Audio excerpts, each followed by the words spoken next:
All right, looks like we're rolling. We're live. Rock and roll.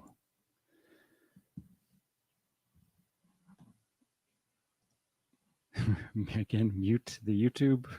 One waiting. We're not waiting anymore. Jeez Louise, look at that. 3 likes. And one of them's from me. So there's 2 more out there. Thank you very much. Much appreciated. Oh, Shazam, shaving cream. Shut the front door. Let's Troglodyte 67. Do you see a connection between IBM and IHM? What's the acronym IHM? Unless it's so plain and I'm completely missing it, so that I'm the dumbass, even though I'm not, but I am, but I'm not. Clinton Francis Barton, aka Hawkeye. Yeah. Let's see. What else? There is a hey Benjamin. And it says, okay, the username, it's either Marilyn or it's and this is from the 26th August 2023. Lorenzo Ricci's Jesuit suppression in Nicaragua. So there's a comment. So there's from the Troglodyte. So if you're listening or if you're catching this at another later date, Troglodyte 67, just hit me up. What does IHM mean? I did a brief, unless I didn't scroll down far enough or go into successive pages. I want to know exactly what you're talking about rather than guess. All right.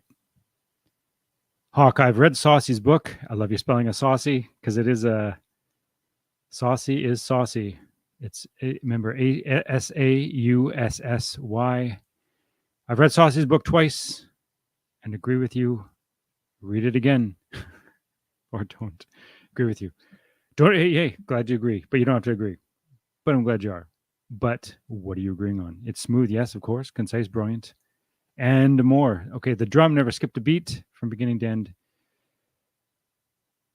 Too perfect. It's not an example as blown cover as cover, and it's not a distraction. Remember, this is the point. Remember the point, in part, of Saucy's Rulers of Evil, useful knowledge about governing bodies. There's the revelation. Remember, nobody knows the office of the Black Papacy. 2, the current Black Pope's name at that time would have been Peter Hans Kolvenbach, of course, and today. And he died. Remember, he died 26 November 2016 after Arturo Sosa took office. Arturo Sosa's generalate began 14 October 2016. And 9 days later, Jack Chick, because Marilyn, you'd also mentioned Alberto Rivera. You have Jack Chick of Jack Chick Publishing, or Jack Chick Tracks, or Chick Tracks. Died 9 days after Sosa's generalate began on October 23rd, 2016. Chick, whether it was the accident pillow, whether he fell on the knife 14 times, but it's Ignatius Loyola's birthday. So whether that was planned, but I think in part, let's go back to your comment. I know I'm not sharing the screen at the moment. I will get to, you know what, why don't I tackle that right now then? Hold on.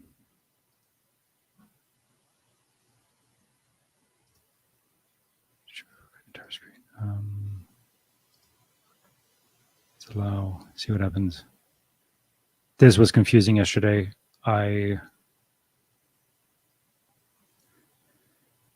So it's interlinked. Okay, what? Now I got to find what I was bloody looking at without having a. Okay, here we go. That would be an interesting rabbit trail. Also, I hate to say this, but I get the same vibe about the Alberto Rivera. Well, get a vibe either way. Remember, Alberto Rivera is and also a magnificent source. I would say with our critical approach.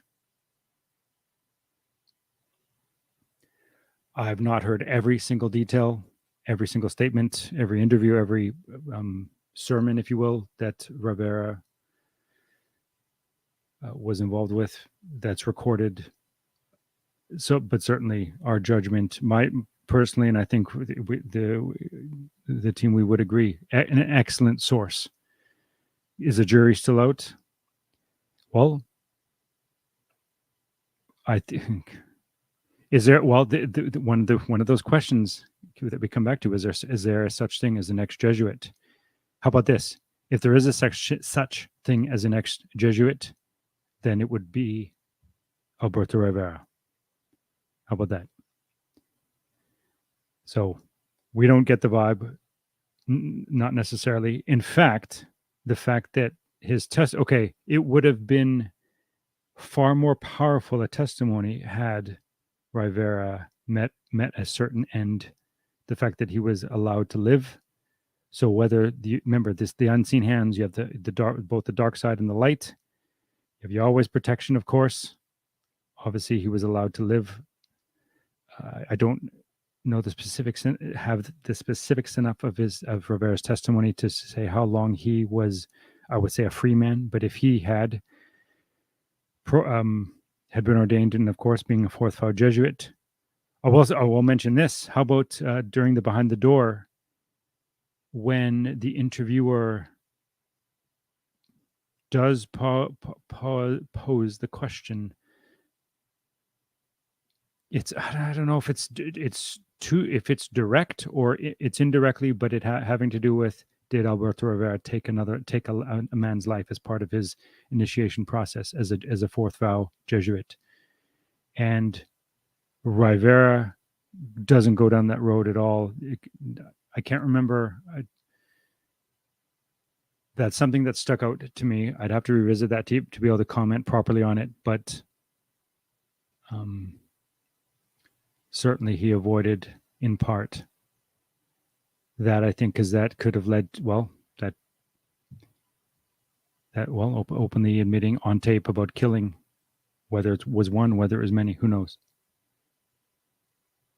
And nonetheless, anyway, back to this idea, if there is a such thing as an ex-Jesuit, then it would be Alberto Rivera. And the fact that, at least, and then to my knowledge, what I found so far, remember, Rivera's death date. So, of course, we look at death or birth and death dates. Does it intersect with any significant other dates, feast days, Jesuit general dates, beginning, so on and so forth, but even papal dates, bull dates. At that point, it's so crazy. Just think about it. How many popes are there? 200 and I can't remember without having to look it up, which I'm not going to do. But it's whether not all popes have been canonized, beatified, canonized, therefore do not have feast days. Some do.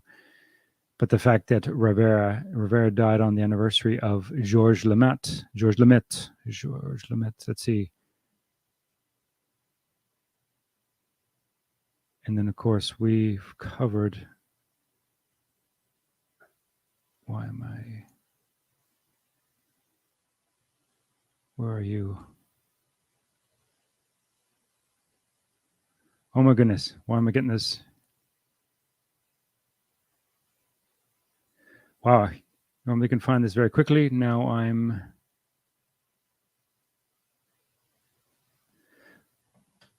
Well, because I'm looking in the birthdays, death days. Okay. Here we are. 66. Fascinating. So Georges Lemaitre, born 17 July, died 20 June 66. So 2 years prior, or well, about a year and a half before the release of, in 68, 2001: A Space Odyssey, and just over the 3-year mark, the supposed or alleged moon landing, because of course George Henry Joseph Edward Lemaitre, we would say it was Alfred Einstein's handler.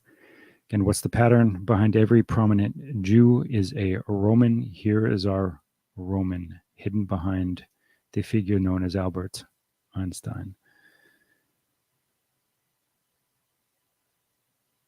Of course, that gave us that, or that shored up, well, space travel, cosmology, globe.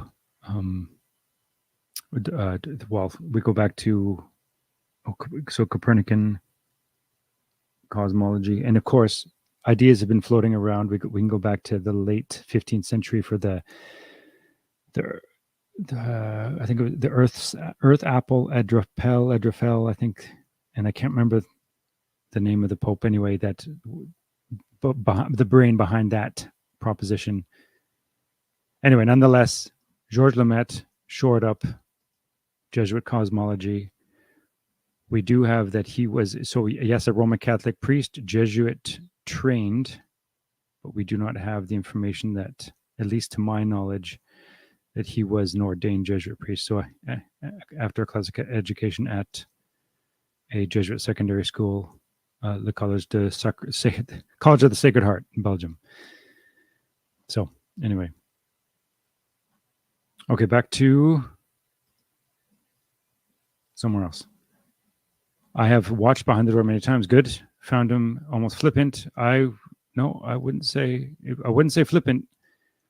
We know that English is not his first language.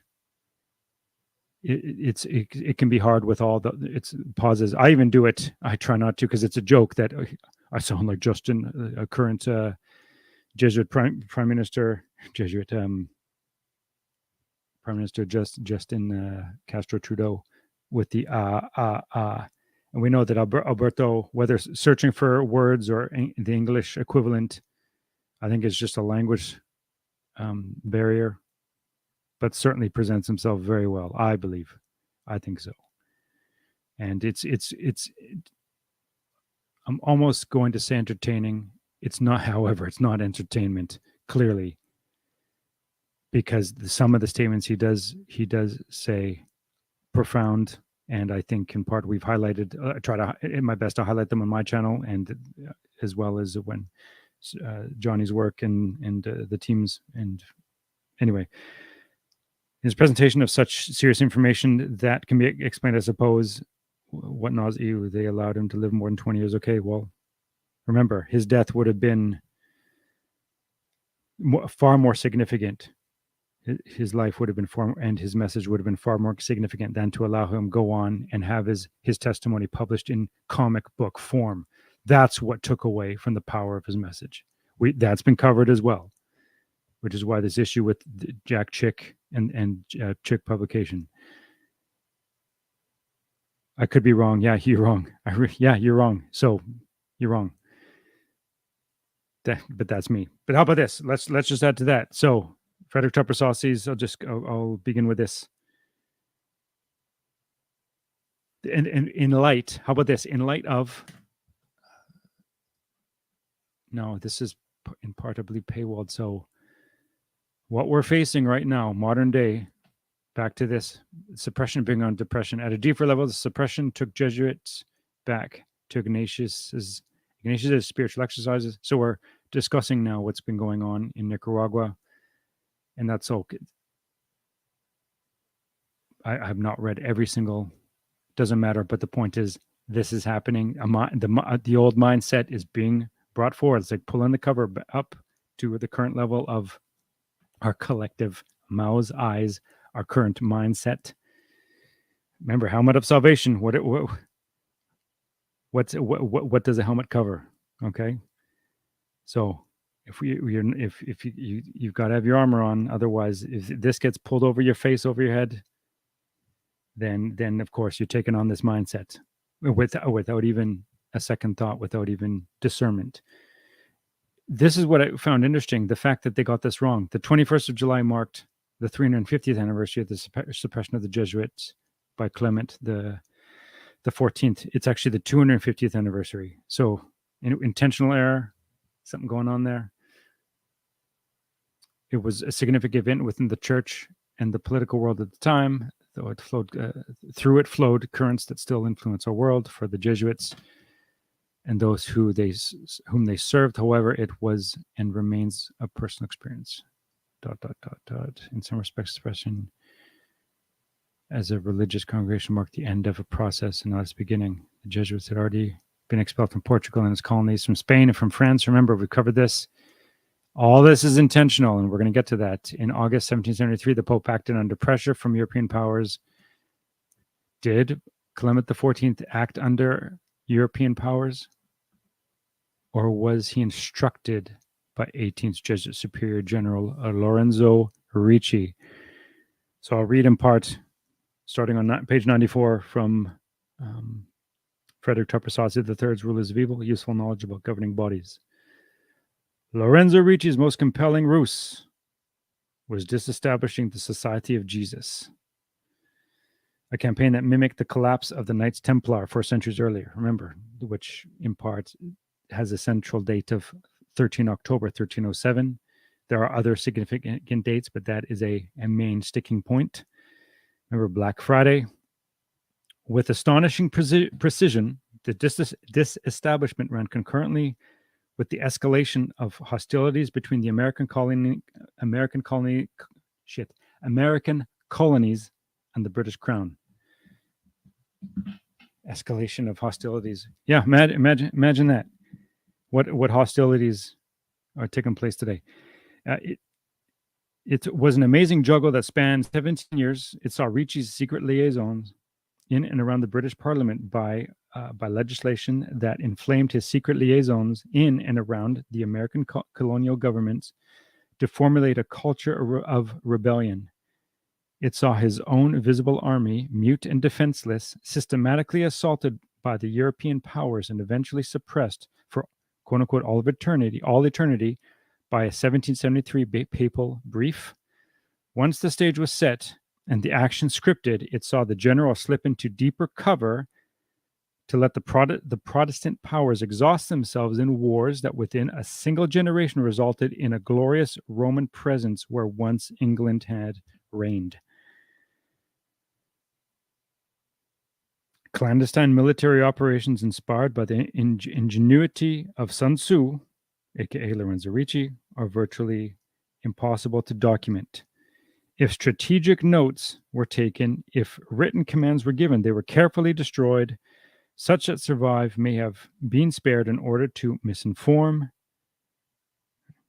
which is, again, having to look at this big picture and misinformation on purpose. Back to the idea of blown cover is cover and applying it appropriately.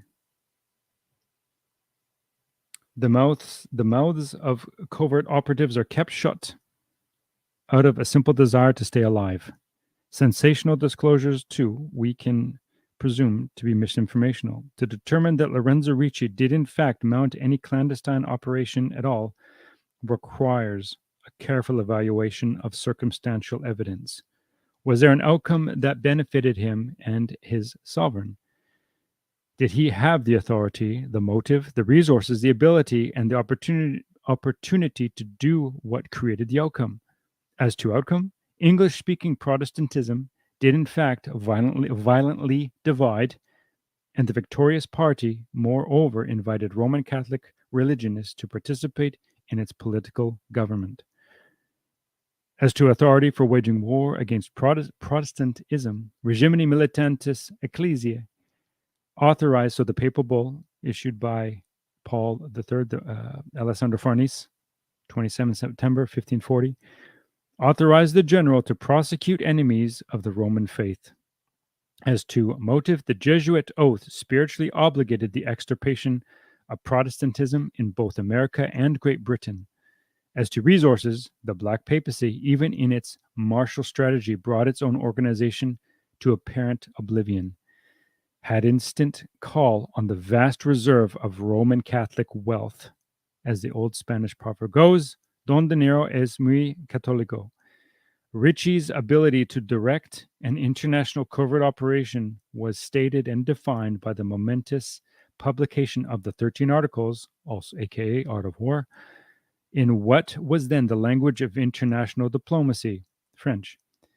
Finally, a man commanding unlimited financial resources and unlimited obedience of an unlimited supply of well-trained personnel enjoyed unlimited opportunity to do anything possible and some things deemed impossible. To deny, and here, I don't, whether this is building, here's our climax. To deny that Lorenzo Ricci orchestrated American independence may be to ignore his talent and demean his office. Let us move now to the next chapter and begin our examination of how the general did it. All right, from page 94, 95, Rulers of Evil, Useful Knowledge about Governing Bodies. Hope that answers in part. Any points, Marilyn or anyone else listening? All right, I'm just going to briefly, up a little late, yeah. Hey, Bill. Nice. Eric, hello. Today for me, just wanted to say, hey, yeah, no, hey, I'll be doing the 90 night shortly too. William Bill will be joining to be streaming tomorrow. Hopefully, that should be the plan. I think there's some great points that'll certainly be talked about. Awesome. Thanks for checking in, Bill. I appreciate it. Bless your rest. How about each of you? You, as we know, we all need it. What did I want to get to? All right. And then, of course, re-acknowledging just the date, 29 August. I had some notes. I don't even know if I'm going to hit some of these. Just the fact, back to this idea of the head wound that was delivered in the papal arrest, or the arrest under Napoleon, February 1798, and the eventual of Pius VI, and then Pius's death in captivity, August 29th. 1799. Of course, this was covered a little further yesterday. Is there anything else? We hit Jack Chick. See you later. It's going to run through a film scene. Maybe I'll do that another time. Anthony Padua. I think I was going to, discuss Malachi Martin briefly as a supposed ex-Jesuit, but I think we'll leave that for now. Jesuit General Georges Lemaitre.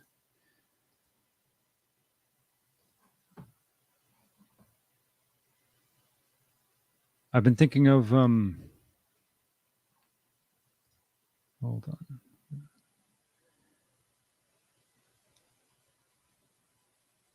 Okay, yeah, we'll leave it at that. Okay, any other message retracted? Okay.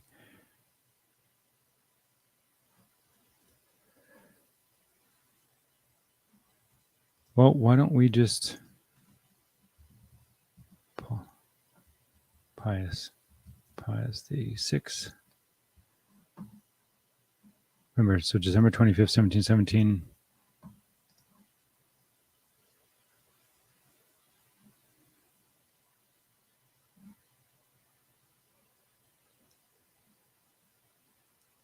Predecessor, so Clement the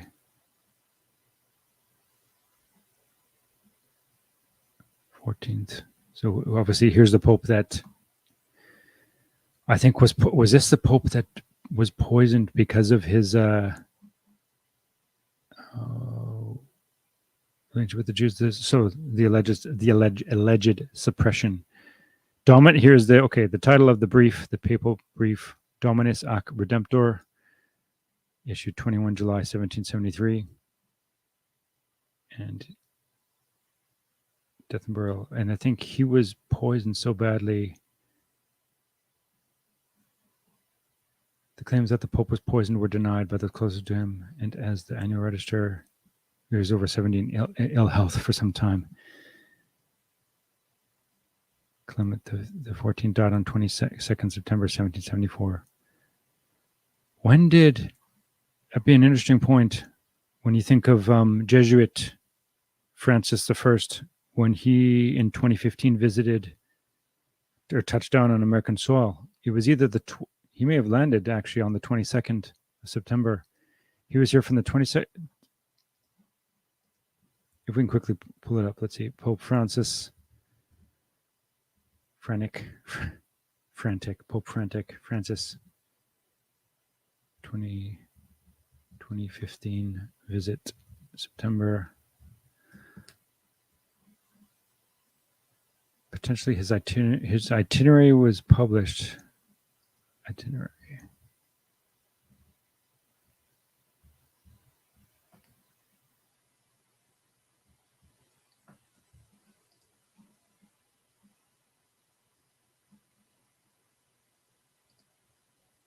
Wow. What am I thinking of? Jumping a little far ahead. Look at that. Francis touchdown in Washington, D.C., 22nd September 2015. Son of a, yep.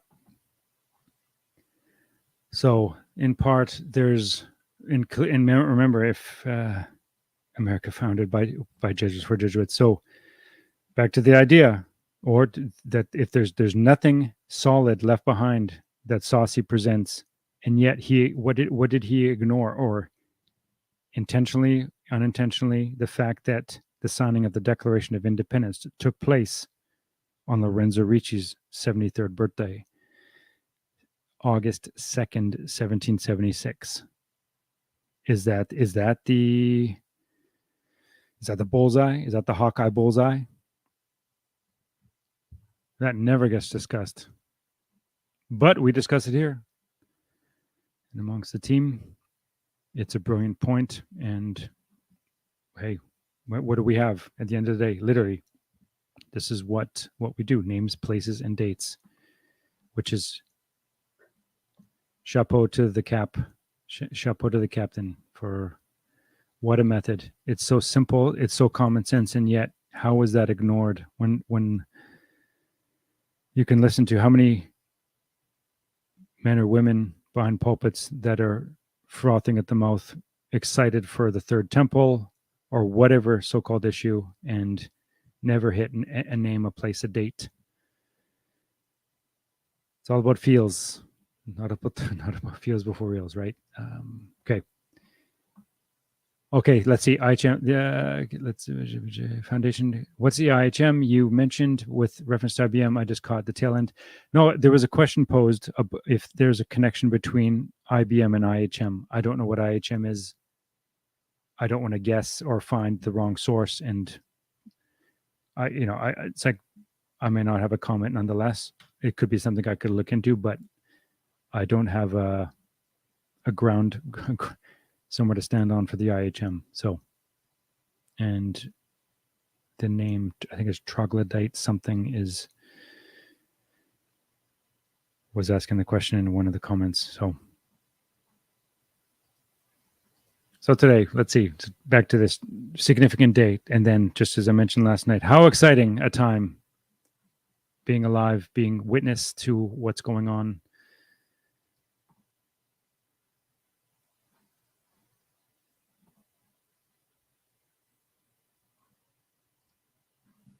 But man, wow, the fact, 22nd September, 2015. And I know to the cap a couple of these dates, which he's spoken of, but I'll leave it for him to readdress if he ever wishes.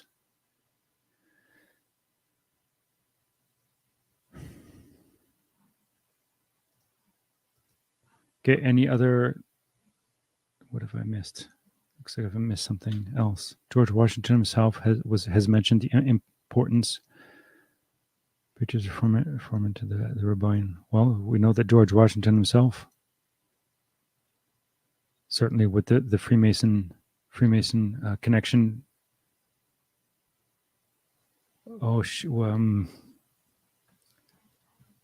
At his deathbed, called the Jesuit.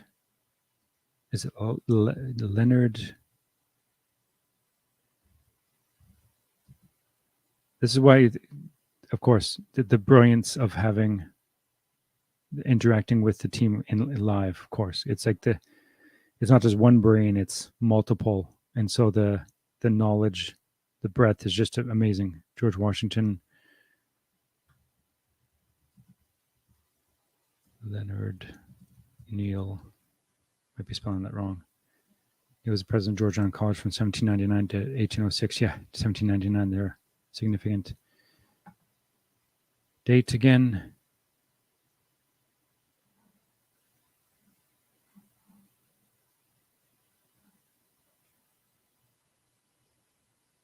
Interesting dates too. Okay.